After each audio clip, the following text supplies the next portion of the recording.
Silakan duduk Husen. Ya Pak. Bagaimana kabarnya Husen hari ini? Alhamdulillah baik Pak. Baik ya? Kalau Bapak? Baik juga Bapak, alhamdulillah kabarnya baik. Ini Husen kesibukannya di sekolah berapa hari ini? Persiapan apa ini? Ujian? Iya, ujian. Oh, pantas sibuk ya, Bapak lihat. Jadi hari ujiannya kapan? Tanggal 28 hari Senin. Tanggal 28 hari Senin. Ya. Berarti sudah dekat ya? Ya. Berapa hari lagi? Hari berapa? Nah, jadi ini penting juga di Husen jaga kesehatannya, jaga kurangi dulu aktivitas lainnya supaya bisa fokus ya teman-temannya untuk persiapan ujian supaya hasilnya bisa maksimal. Sebelumnya Bapak mau tanya nih, alasan Husen mau ke ruangannya Bapak ini kenapa ini? Alasan saya Pak, saya ingin curhat kepada Bapak tentang masalah saya Pak. Oh, mau cerita masalah? Ya Pak. Oke, mau curhat ini? Ya Pak. Oke, jadi Husen santai saja. Ya. Ambil posisi nyamannya, kita cerita santai, ngobrol santai, seperti apa yang Husen katakan tadi, bercerita tentang masalahnya ya. Oke, Bapak mau tanya Husen dulu. Sebelumnya sudah pernah melaksanakan atau mengikuti kegiatan konseling individual atau belum? Belum pernah. Belum pernah. Ya. Oke, kalau begitu Bapak menjelaskan dulu ya. Nah, jadi kegiatan konseling individual itu adalah kegiatan ya seperti ini, kita ngobrol-ngobrol santai, tapi kita bahas tentang apa yang Husen mau curhatkan ini ya, masalah apa yang mau dicurhatkan sama Husen. Nah, tentunya di sini kita bahas masalah itu supaya kita bisa menemukan satu solusinya. Nah, tentunya solusinya itu berangkat dari Husen sendiri. Nah, tapi di sini Bapak mau bantu mengarahkan Husen, Bapak mau bantu kita berpikir sama-sama kira-kira alternatif solusi yang bisa kita ambil untuk masalah Husen ini seperti apa. Ya. Bisa dipahami begitu kan? Oke. Nah, sebelumnya juga Bapak mau jelaskan kepada Husen. Nah, dalam kegiatan konseling seperti ini, kita bicara seperti ini, kita ngobrol. Nah, itu ada yang namanya asas, nah. Jadi ada yang mengikat kita. Jadi Husen tidak perlu cemas ya. Santai saja, kita cerita santai. Jadi dalam kegiatan konseling individual itu ada yang namanya asas kerahasiaan. Kemudian ada yang namanya asas keterbukaan. Nah, kemudian ada yang namanya asas kesukarelaan juga. Nah, Bapak mau tanya dulu Husen, ini datang ke sini ada yang paksa tidak? Tidak ada Pak. Kesukarelaan Ya. sendiri. Oke, itu baik ya. Ya. Inisiatif dari Husen sendiri. Nah, lanjut yang tadi Husen. Jadi dalam kegiatan yang kita ngobrol ini, kita kegiatan konseling ini, itu kita diikat sama yang namanya asas kerahasiaan. Ada juga yang namanya asas keterbukaan. Nah, jadi asas keterbukaan itu bagaimana Husen mau dengan terbuka, mandiri, mau ceritakan apa yang mau dicurhatkan Husen ini, supaya juga Bapak bisa dengar masalahnya Husen, Bapak juga bisa berpikir, kita bisa berdiskusi, oh masalahnya Husen ini ternyata seperti ini. Nah, dalam kegiatan konseling juga itu seperti yang Bapak jelaskan tadi, ada yang namanya asas kerahasiaan. Nah, asas kerahasiaan itu seperti yang Bapak jelaskan sebelumnya, biasa di kelas kan, kalau Bapak kasih layanan klasika bahwa asas itu salah satunya semacam asas kerahasiaan, itu berarti dia sifatnya mengikat. Nah, ini penting Husen. Jadi Husen tidak perlu khawatir, tidak perlu berpikir bahwa apa yang kemudian Husen akan ceritakan hari ini itu akan terdengar oleh temannya atau kepada guru-guru yang lain. Jadi itu yang akan mengikat Husen juga dengan Bapak. Tentunya buat Bapak yang paling penting bahwa di sini Bapak betul-betul akan menjaga rahasia yang akan disampaikan oleh lewat masalah-masalah yang akan diceritakan oleh Husen. Oke, jadi gambaran kegiatan kita ke depan itu kurang lebih kita akan membahas masalahnya Husen kan? Ya. Kita akan membahas masalahnya Husen kan?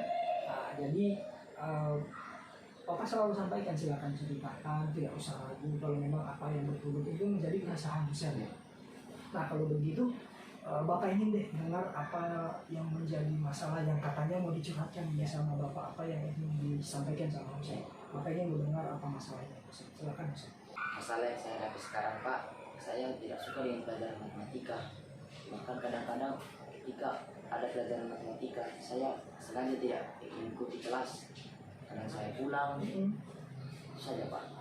Oke, jadi Bapak bisa mengerti apa yang disampaikan oleh Husen. Oke, Bapak mau tanya Husen ini, bagaimana perasaannya Husen setelah menceritakan masalahnya kepada Bapak? Perasaan saya Pak, saya merasa lega karena selama ini saya tidak pernah cerita kepada orang lain. Takutnya kalau saya cerita dia beritahu kepada guru matematika saya. Oke, berarti belum pernah diceritakan sama temannya. Nah, Bapak mau tanya dulu, ini Husen kalau merasa terganggu ya Husen ya, Ya. tidak minat mengikuti pelajaran matematika di kelas. Oke, jadi sebelumnya kalau dalam proses pembelajarannya, jadi di kelas gimana Nak? Ikuti pelajarannya atau bagaimana sebelumnya? Kadang ikut, kadang tidak. Itu pun kalau ikut suka bosan dalam kelas. Nah, jadi bagaimana ini perasaan Husen setelah cerita sama Bapak Ibu? Mas, kayak lagi. Oke, ini berarti baru cerita ini Ya. kepada Nah, itu yang Bapak harus sampaikan kepada Husen bahwa ternyata penting kita menceritakan masalahnya kita berbagi kepada orang yang kita percaya. Ya, Pak. Nah, tapi tentunya yang perlu kita ingat juga sama-sama ini antara Husen sama Bapak bahwa kita lagi-lagi harus menjaga yang namanya asas kerahasiaan. Jadi apa yang Husen sampaikan ini Bapak tidak akan sampaikan kepada pihak-pihak yang lain. Ya, Pak. Nah, tentunya apa yang diceritakan sama Husen ini masalah kan buat Ya. Husen. Nah, tentunya kalau kemudian tidak kita selesaikan secepatnya ini akan berlangsung sangat lama. Nah, tentunya ini akan mengganggu aktivitas pembelajaran dari Husen. Nah, jadi Bapak perlu sampaikan kepada Husen dari apa yang Husen sampaikan ini berkaitan dengan ini kan masalahnya bisa diceritakan kembali. Nah, apa masalahnya tentang sampai kemudian tidak mau mengikuti atau tidak berminat sampai kemudian mengikuti pembelajaran matematika ini di kelas. Kenapa ini masalah? Karena Pak. Karena saya juga tidak suka berhitung, tidak Ya. suka mengerjakan soal yang sulit. Berarti kalau gurunya masuk, tapi tetap masuk di kelas, Iya, tetap masuk tetap masuk di Iya. pembelajaran Iya. sampai selesai. sampai. Tapi kadang bosan dalam kelas, tidak ada yang kerja, cuma duduk saja. Oh begitu. Iya. Oke. Nah jadi ini tentunya seperti apa yang Bapak jelaskan tadi ini kalau kita tidak selesaikan, nah, tentunya dia akan berkepanjangan ya Husen. Jadi ini yang Bapak apresiasi juga Husen. Ternyata Husen berani mau inisiatif datang ke ruang BK, mau percaya kepada Bapak ini mau ceritakan masalahnya. Nah ini yang akan kita pikirkan bagaimana solusinya. Nah Husen, mendengar dari apa yang sudah diceritakan Husen dari masalahnya ini berkaitan dengan pandangan Husen ternyata. Ini berkaitan dengan pikiran Husen tentang proses pembelajaran matematika kan, berkaitan dengan pandangannya Husen atau persepsinya Husen tentang pelajaran matematika. Husen dari mendengar apa yang Husen sampaikan dari masalahnya ini tadi, nah setelah Bapak dengar tadi ini ternyata ini yang masalah yang dihadapi Husen ini berkaitan dengan pandangan Husen ya. Oke, persepsinya Husen tentang bagaimana kamu mengikuti pelajaran matematika kan? Ya. Oke, nah tentunya ini kalau kemudian kita tidak bahas, Husen tidak cepat ceritakan ke Bapak, tentunya ini akan jadi masalah yang panjang buat Husen kan? Ya. Nah, akan berdampak juga sama mata pelajarannya. Bagaimana hasilnya nanti, apalagi ini sudah mendekati ujian semester kan? Ya. Apa yang Husen sampaikan masalahnya ini ternyata ini berkaitan dengan pandangan Husen ya, terkait dengan apa yang kemudian menyebabkan tidak berminat mengikuti mata pelajaran matematika ini, tidak meminati. Nah ini berkaitan dengan pandangan, berkaitan dengan sudut pandang atau persepsi. Pernah tidak dengar kata persepsinya? Tidak. Nah jadi persepsi itu sudut pandangnya kita memandang sesuatu itu berdasarkan keyakinan kita. Ya. Nah jadi itu masalah yang sedang dihadapi Husen ini berkaitan dengan sudut pandangnya Husen terkait dengan apa yang tidak diminati terkait dengan pelajaran matematika. Nah jadi begini Husen, jadi Bapak ada satu teknik ini kalau Husen bisa terapkan dalam kehidupan sehari-hari itu Bapak yakin Husen akan menyadari bahwa ternyata ini berkaitan dengan keyakinan saya atau pandangan saya. Nah jadi ada satu teknik itu namanya teknik reframing. Nah reframing itu berkaitan dengan sudut pandang kita memandang sesuatu. Jadi kita bagaimana berpikir. Ini kan Husen berpikir bahwa matematika itu apa tadi pandangan Husen? Tidak tentu. Nah jadi kalau berkaitan dengan teknik ini bagaimana kemudian kalau Husen bisa menerapkan teknik ini, bagaimana keyakinan irasionalnya itu kita bisa membandingkan dengan keyakinan yang rasionalnya lagi. Nah jadi keyakinan irasionalnya itu pandangannya Husen. Jadi pandangannya Husen tentang sesuatu yang itu mungkin irasional sifatnya. atau mungkin itu hanya sepihak oleh pandangan negatif dari. Selanjutnya Husen, yang paling penting itu ketika kita berbicara sudut pandang itu kita harus bisa membedakan yang mana namanya keyakinan irasional dan yang bagaimana namanya keyakinan rasional. Bapak mau tanya dulu, ini sudut pandang dari masalah yang kemudian Husen ceritakan tadi itu sudut pandang Husen sendiri kan? Nah itu berarti sudut pandang yang negatif pada pembelajaran matematika kan? Nah jadi tentunya kita sebagai individu kita harus paham ini. Ternyata kita punya dua sudut pandang, yang positif sama yang negatif. Jadi kita harus bisa membedakan. Apa makanya yang dulu Husen? Dari masalah yang sudah diceritakan tadi sama Husen, Ya Pak. itu kan berkaitan dengan pandangan ya, pandangan Ya, Husen. Ini pandangannya Husen ini sesuatu yang positif atau negatifnya? Negatif Pak. Oke, jadi pandangan yang negatifnya Husen tentang pelajaran. Ya. Kalau begitu Husen, kamu tadi sudah ceritakan Ya, masalahnya. Bapak mau tanya ini Husen, Ya. menurutnya Husen ketika mengikuti pembelajaran itu bagaimana situasinya? Apakah ada sesuatu yang merasa tidak dinyamani atau seperti apa? Seperti ini Pak Guru. Kan saya orang yang tidak suka belajar gitu. Lagi tidak suka mengerjakan soal yang sulit. Tidak suka Iya. mengerjakan. Baru pelajarannya matematika. Terus kalau di kelasnya nyaman tidak mengikuti pelajaran matematika? Tidak Pak. Tidak nyaman. Iya. Yang membuat tidak nyamannya kenapa? Pelajarannya Pak. Oh pelajarannya. Iya, pelajarannya. Oke. Kalau begitu Bapak mau tanya lagi Husen. Menurut pandangannya Husen ini guru mata pelajaran matematika itu bagaimana di kelasnya? Bagaimana ketika memberikan materinya? Bagaimana dalam proses pembelajarannya? Menurut Husen gimana ya? Menurut saya sih Pak Guru sebenarnya saya suka terhadap gurunya. Oke, jadi Husen suka sama Iya, gurunya. suka Terus cara menjelaskannya, tapi itu nih pelajarannya, pelajaran matematikanya itu yang saya tidak suka. oke, jadi sebenarnya Husen merasa kalau Bapak bisa sampaikan bahwa Husen ini sebenarnya nyaman dengan Nyaman. gurunya. Dari sebelum-sebelumnya juga merasa nyaman ya. Nyaman. Oke. Bapak mau tanya lagi nih Husen. Kalau menurutnya Husen pandangannya sama mata pelajaran matematika itu seperti apa? Sulit, Terus? tidak nyaman dengan pelajaran itu. Mm-mm. Terus suka gelisah kalau dapat pelajaran matematika. Oh suka gelisah. Berarti kurang lebih tidak nyaman ketika berhadapan dengan mata pelajaran yang berhitung, terutama matematika. Iya. Oke, jadi pandangan Husen tentang mata pelajaran matematika itu tidak penting, Iya, Pak. kemudian merasa itu membosankan ya. Iya. Oke, jadi apa yang disampaikan Husen ini kalau Bapak bisa simpulkan, kita tegaskan bahwa masalahnya Husen ini bukan kepada pandangannya Husen kepada Iya, Pak. gurunya. Iya.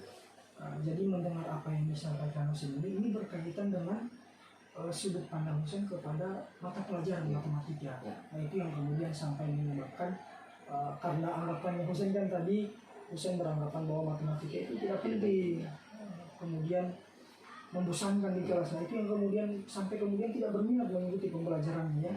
Nah ini yang perlu kita tegaskan bahwa ternyata masalahnya Husen ini bukan kepada guru mata pelajarannya. Masalah yang dihadapi Husen ini berkaitan dengan pandangannya yang irasional atau persepsi yang negatif sama mata pelajaran matematika ya. Jadi Husen selama ini sudah mempertahankan pandangannya ya. Ya. Jadi apa yang ada dalam pandangannya Husen itu betul-betul dipertahankan selama ini. Nah, jadi Husen yang perlu kita pahami, Husen selama ini mempertahankan keyakinannya, mempertahankan keyakinannya bahwa matematika itu seperti ini, kemudian lewat pandangan itu yang kemudian dipertahankan selama ini. Dan selama ini yang dipertahankan itu adalah keyakinan irasionalnya atau pandangan yang negatifnya kepada mata pelajaran matematika. Nah tentunya ini satu masalah yang kemudian ini bisa menyebabkan, bisa berkepanjangan nanti masalahnya kalau kemudian kita tidak pikirkan kira-kira bagaimana ini solusinya. Jadi itu yang perlu kita pahami dulu ya Naya. Ya Pak. Ini berkaitan dengan pandangan kamu atau keyakinan irasional kamu terhadap pelajaran matematika. Ya. Bapak sudah dengar ini masalah kamu, kita sudah gali lebih jauh apa yang sedang kamu rasakan, bagaimana pandangan kamu. Ternyata kalau Bapak bisa simpulkan ini masalah yang sedang kamu hadapi ini, kamu punya anggapan yang negatif. Ya Pak. kamu punya pandangan yang negatif tentang mata pelajaran matematika. Nah, Bapak mau tanya Husen dulu, ini kira-kira apakah kita akan pertahankan situasinya seperti ini atau bagaimana? Menurut saya Mm-mm. harus diubah. Kamu merasa Ya. ini sesuatu yang salah? Iya Pak. Nah, betul Husen. Ya. Jadi karena kamu mempertahankan keyakinan kamu yang salah, anggapan kamu yang negatif, nah tentunya ini akan kita bahas selanjutnya. Ya. Kira-kira bagaimana kita membandingkan dengan pandangan-pandangan kamu yang lebih positif. Karena pasti tentunya ada sesuatu yang sifatnya positif sama pelajaran matematika. Ya Pak. Nah, jadi untuk pertemuan ini mungkin pada pertemuan pertama karena kita dibatasi oleh waktu, Ya. tentunya kita harus menjadwalkan pertemuan kedua ini untuk kita bahas lagi masalahnya. Dalam pertemuan kedua nanti tentunya kita akan bahas masalah ini. Kita akan coba gali apakah ada sesuatu pandangan yang lain yang dipikirkan Husen tentang pelajaran matematika ini. Pertemuan saat ini karena kita dibatasi oleh waktu, bagaimana kalau kita jadwalkan pertemuan keduanya? Karena hari ini tentunya dalam kegiatan konseling kita ini kita dibatasi sama yang namanya waktu ya. Ya. Nah, tentunya bagaimana kalau kita jadwalkan untuk pertemuan keduanya? Ya. Kira-kira Husen pertemuan keduanya misalnya kapan? Besok Pak. Besok bisa? Bisa. Besok Jumat benar? Iya. Setelah Jumat? Ya bisa. Bisa setelah Jumat? Oke, kita jadwalkan pertemuannya, kita sepakati berarti pertemuan keduanya setelah Jumat. Nah, pada pertemuan kedua kita akan review kembali, kita akan bahas kembali masalahnya sampai kemudian kita betul-betul apakah teknik yang Bapak tawarkan tadi ini bisa kamu terapkan nanti. Nah, tentunya teknik apa tadi? Teknik reframing namanya. Nah, dalam pertemuan itu kita akan bahas tentang teknik itu, kita akan coba gali apakah ada pandangan-pandangan lain yang dipikirkan Husen terkait dengan keyakinan irasionalnya tadi, Pak. Oke. Mungkin itu saja untuk pertemuan hari ini karena kita dibatasi oleh waktu. Semoga tentunya harapan kita bisa menjaga apa yang disampaikan hari ini, terutama buat Bapak. Jadi Husen santai saja. Jadi Husen tidak usah khawatir bahwa apa yang kemudian disampaikan hari ini itu akan sampai keluar. Tentunya tidak ya. Ya. Itu yang perlu kita tegaskan. Untuk hari ini mungkin kita bisa cukupkan ya, Ya Pak. Pak. Semoga besok kita bisa bertemu kembali, kita bahas kembali masalahnya ya. Oke, kalau begitu kita akhiri kegiatan konseling individualnya ya. Assalamualaikum warahmatullahi wabarakatuh. Waalaikumsalam. Silakan pulang. Ya Pak. Pak.